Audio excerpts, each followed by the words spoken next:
It's Monday, and that means it's time for a new episode of Interviewing People, the career cast where you can learn about a variety of careers from people actually doing the work. Today I'll be talking with Jordan Sattler, who once walked these halls and is now a diesel mechanic for Tawa Mulch Landscape Supply. Jordan will be sharing about his college experience, the role science and math play in his career, how he looks at the career differently today than he did when first starting, and much more. So enjoy the show. Today we have Van Buren 2005 graduate Jordan Sattler with us, and he is a diesel mechanic for Tawa Tree Service here in Findlay. And he's going to talk a little bit about his experience going to UNOH to become a diesel mechanic, and then what he does on a typical day with his career. So Jordan, thank you very much for joining us today.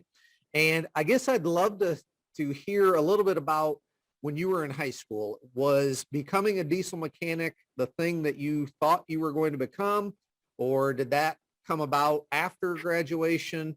What's your background with that? Honestly, no. I when I was in high school, I kind of thought I was gonna just be like an auto mechanic and hopefully maybe like a small engine mechanic. Working on power sports. But no, I ended up going. I got hooked up with some buddies of mine, and we ended up going to UNOH, and I started with the diesel program, and I really liked it. And then before I even graduated, I got hired at a Shaw in Findlay, and that was a heavy equipment company. So I got to work on a bunch of dirt equipment there. So it's kind of all snowballed from there. And then, yeah, I mean, it's crazy where I'm at right now, but it's pretty cool how it ended up. Right. So you did the degree you started at UNOH was for just regular engines, and then you moved to diesel mechanic, or were you diesel from the start at UNOH? The program that I was going to do was the auto and diesel, but okay. And you can do whatever you can start with whichever one you want to start with. Well, my buddies want to start in the diesel one, so we just started in the diesel, and then I never did the auto one because I kind of enjoyed the diesel part of it, and right. I think it worked out really well. Some of the opportunities are unreal. I mean, they're endless. I mean, to where I can go and what I can do. I mean, it's more than just auto. I mean, I'm really glad I did it. Right. Now, myself being pretty ignorant about engines and so forth, I look at a gasoline engine versus a diesel engine, and I basically see the same thing. What are the major differences between those two, or why might a person want to stick with gasoline engines, or why might a person want to go with diesel engines? Like as far as working on them, I mean they're both really similar. Anymore now, everything's electronic. I mean, back in the day, it used to be diesel engines. All you just needed fuel and combustion, or excuse me, fuel and compression. Well, a gas engine, you got to have spark too. You got to have ignition. So that's where you have the spark plugs, in diesels you don't. But as far as working on them anymore, they're all the diesel engines are electronic. So they're kind of similar, but yeah. I mean, the difference is the diesel engines don't have spark plugs because the compression ratio is so high that it compresses the diesel so much that it just ignites. It gets so hot and ignites itself. Right. You don't need spark plugs. Okay, well, I learned something today because I didn't know that, and I think that's one of the things that there is a lot of science that goes into your career, and I guess, do you enjoy that part of it, or does that make the job more difficult, or how do you feel about that? I like it. I mean, it's challenging. There's some days it's stressful, but the challenge is at the end of the day, it's good, because I think I'd go crazy if I was just just changing oil every day. It's kind of nice to have those challenges. So that's kind of cool. It's just one of the bad things here. I just don't have any electronic diagnostic tools yet, so that I'm kind of limited on what I can do. but I've worked in shops that have had the electronic diagnostic tools, like the laptops or computers people talk about plugging into their cars. Right. They have those for heavy equipment too, and semis. So that helps diagnose the problem. And those are really fun to use. It's cool what you can do with those things. Right. Can you tell us a little bit about what can be done with those that we might not already know about, which we probably don't? You can, when you plug into them, like Caterpillar and Cummins, you can plug into them and it'll show you all the parameters, like how much fuel is being used, how much fuel it's calling for, how much fuel it's actually getting. You can change parameters too. You can change some of the things. I can't think of anything off the top of my head, but you can do cylinder cutout tests. So if you think you have a bad cylinder or a bad injector, you can shut it off with that laptop. Okay. And it'll, if you have an engine that's running rough, you can do a cylinder cutout and shut down cylinder one, and if nothing changes, that's probably the cylinder is not working. Right. Okay. So a ton of math and science in this career. Yep. And did you enjoy those classes in high school, or do you like it more now just because you're able to actually be applying the math instead of, sitting in a classroom or whatever?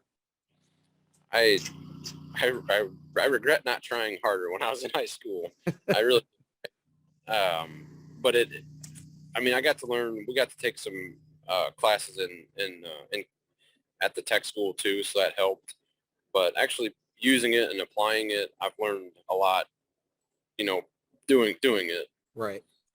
And I think that's experience and application. Those are the times when people Yep. are learning the most. So good. So UNOH is obviously a school in the area that I think a lot of people know about, that is a good school for this career field.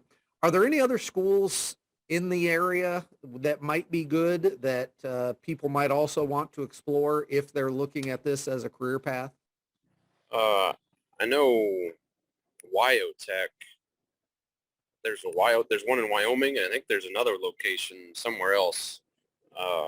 Maybe in Florida, I think they might have another tech school.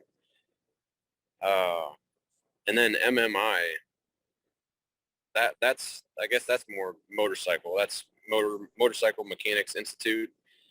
Jason went to that one in Florida. So, but as far as diesel schools, I think Wyotech might be the only other one that I can think of. Okay. Now you talk about motorcycles. You haven't specifically been trained on those. Is there a lot of carryover as far as what you've learned about diesel engines, that if you had to fix a motorcycle, you could probably do that because of the knowledge you have with diesel, or are those so different that you would have to be trained on each of those individually? My personal opinion, I don't think you have to. I don't know. I feel like I can do a lot just because I have a lot of experience doing it, but it's good to have the training. If you want to work on motorcycles, it's probably good to take that class or take that get that degree. But I think when it comes down to it, like being a mechanic, it all kind of rolls together in a way. Like you kind of learn how things work mechanically and learn how things come apart, how things go back together, and the importance of following the right procedures and the right torque specs and those type of things. Because if you don't, then you'll have issues. But I think, it all kind of rolls in together. Because I here at Tawa, I work on. I don't know. We got this big grinder. I don't know if you can see that. Yeah. Yep. We throw wood in that and brush, and it chews it up and it spits it out, kind of makes mulch out of it. So I never thought I'd be working on something like that. But then we've got pickup trucks here too, and we've got small engines. We've got water pumps that we use. So we work on just about anything here. So like that grinder, I mean, is that a diesel or a gas motor on that? Diesel. I think Diesel. it's 800 horse. Okay. Yep. So is that similar to the diesel engine that it would be in a vehicle or in a piece of heavy equipment, or Yeah. is that completely different? No, it's the same. I mean, Okay. there's different things on it. That's an 18, a C18. Our semis have C15s in them, but they've all got a lot of the same components on them. Right. The engines are really the same. It's just like the only difference is what's hooked to it, like the back side of it, like this side that we're standing on looking at. Right. That's all the drive components on that side. That big black cover is the belt. It's belt driven. Okay. So that's just what's on the back of the engine. Okay. So basically, the power plants are a lot similar. Right. Right. Okay. That's interesting. So as a diesel mechanic and as, you know, how many mechanics are there at Tawa Tree Service? Just me, but Oh, okay. but we hired a part-time mechanic. She's been here, I think, 2 months. I think. Okay. She just works a couple days a week to help out, and then we have a fabricator too, Steve, and he's actually a Van Buren grad. Oh, okay. Uh, Okay. but Stephanie helps us out part-time, and she actually went to UNOH as well. So that was pretty cool. She's just starting to she just graduated, I think last summer. Okay. Okay. So she's pretty fresh. Right. Right. Right. So again, you know, I think that's good for us to hear that, hey, women definitely can be mechanics and be good mechanics, and Yep. gender really has nothing to do with the quality of the mechanic. So good. Yeah, that's pretty. So what's one of the most stressful parts of your career as a mechanic? Well, and that's kind of what like my career has evolved into is I'm more of a manager of the whole fleet of equipment. So it's the stressful part is making sure you got jobs for Stephanie and jobs for Steve, and also making sure that when a piece of equipment's down, we can get it fixed as quick as possible. And sometimes it's, you know, the owners want the equipment fixed as fast as possible, and sometimes they don't understand that there's only so much we can do. Right. You know, sometimes it's hard to find the parts, you know, and sometimes the facilities, you know, and sometimes we don't have a big enough, don't have space in the shop to put it in, or we don't have the right tools. So that gets stressful. And sometimes it's like an overload of work, an unrealistic workload, I guess. You know, when we're doing an engine rebuild, and then you have 2 truck drivers come in with issues, and then you have, you know, the grinder operator comes in with an issue. It's just hard to prioritize things because everybody all wants it done right now. You know? Well, and it's never that one thing happens during a day. It's always, you know, either nothing happens or 5 things happen. And Yep. yeah. Now, like the supply chain issues that a lot have been seen in a lot of the country, have you experienced those as far as, like you said, difficulty getting parts and things, or has that not been too bad for you? It hasn't been too bad for us. I mean, we have had some setbacks, but it hasn't been terrible. A lot of it's with some of the newer equipment we're getting, and filters, but it's not terrible. Yeah. It's going pretty good. I've heard that it's going to get worse, and it is starting to get hard. It's starting to get a little bit harder to find the filters for some of these pieces of equipment, but overall it's been pretty good. Yeah, good.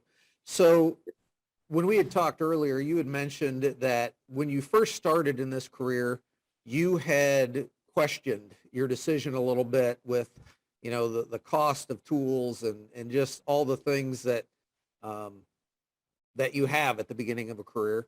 And you said now you're feeling a little more comfortable in this career. I guess, can you talk about that a little bit and what you were feeling at the beginning and how that's changed?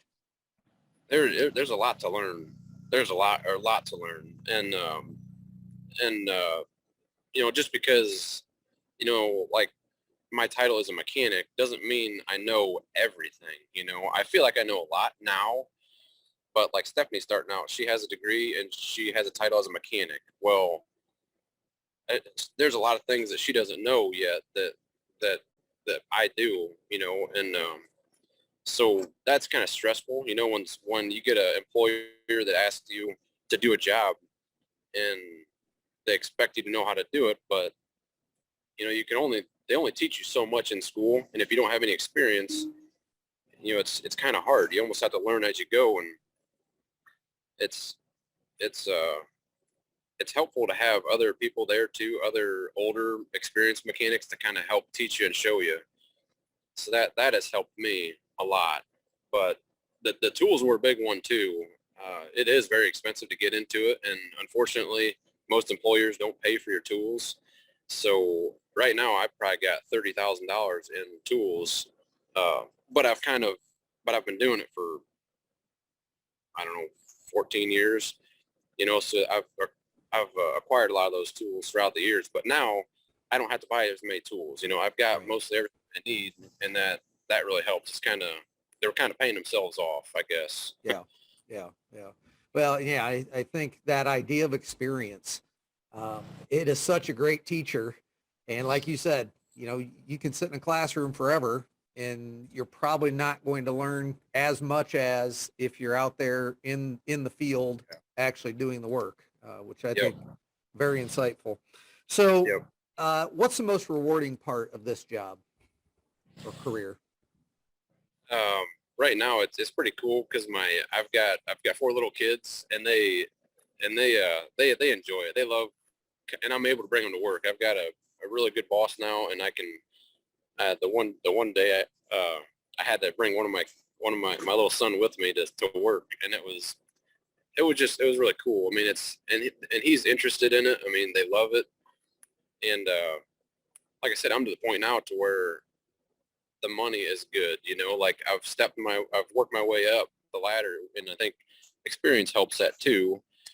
But yeah, it's just I feel like I'm at a good place. Mhm. I'm making more money than what I thought that I would. You know, like That's I always feel. good. I mean, yeah, I know everybody's worried about finances, and that's why people go to school is to better their education to maybe get a better job. But it I think it's good. Yeah. Good, good.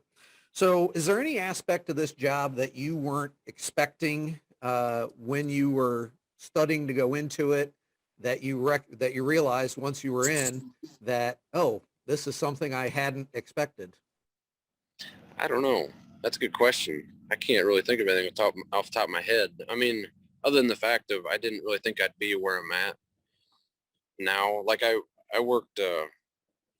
It's just amazing how many different places people can go. You know, like how many places mechanics can go. What opportunities are out there? Because going into it, I didn't know if I'd want to have a job at a car dealership or have a job at you know, like a semi truck dealership working on the same trucks every day. You don't have to. I mean, there's other options out there. I mean, there's small businesses everywhere with equipment that need mechanics. Mhm. So it's really cool, like what opportunities are available. And I never thought that I'd be here, you know, working for a mulch yard. You know, like it's crazy to think that a mulch yard needs two mechanics. Right. You know, but the equipment is really cool to work on too. It's fun. I know you were always a four-wheeler motorcycle kind of guy when you were in high school. So yeah, this has to be your dream to get to play with machines Yep. and drive them and work on them. And would you say Yeah. there's a pretty high demand for mechanics of all kinds right now? Yeah, I do. I do. I've had a lot of different job offers. Even in like the past 4 years since I've been here, I've had job offers from different people. You know, it's yeah. There's jobs out there. Yeah. Yeah. Yep. I had Peterbilt called me wanting to hire me. So I thought that was pretty cool. Right. Right. Now, had you So ever had any contact with them, or did they just hear that you did good work no, and I we've got 8 semi trucks, and 7 of them are Peterbilts.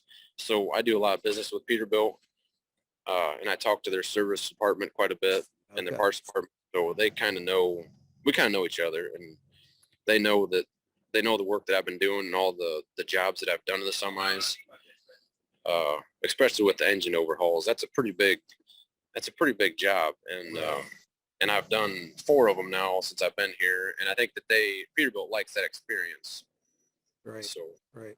Well, and I think that also speaks the idea of you've built relationships with those people, and because they've seen the work that you can do, they recognize, hey, he can add value to our company because he's going to be able to do what we need him to do. So I think that's great for students to hear. Building those relationships, getting that experience is very important.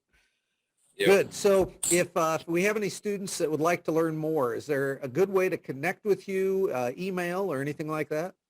Yeah. My email, is jordan@tawamulch.com. Okay. Perfect. Yep. And go ahead.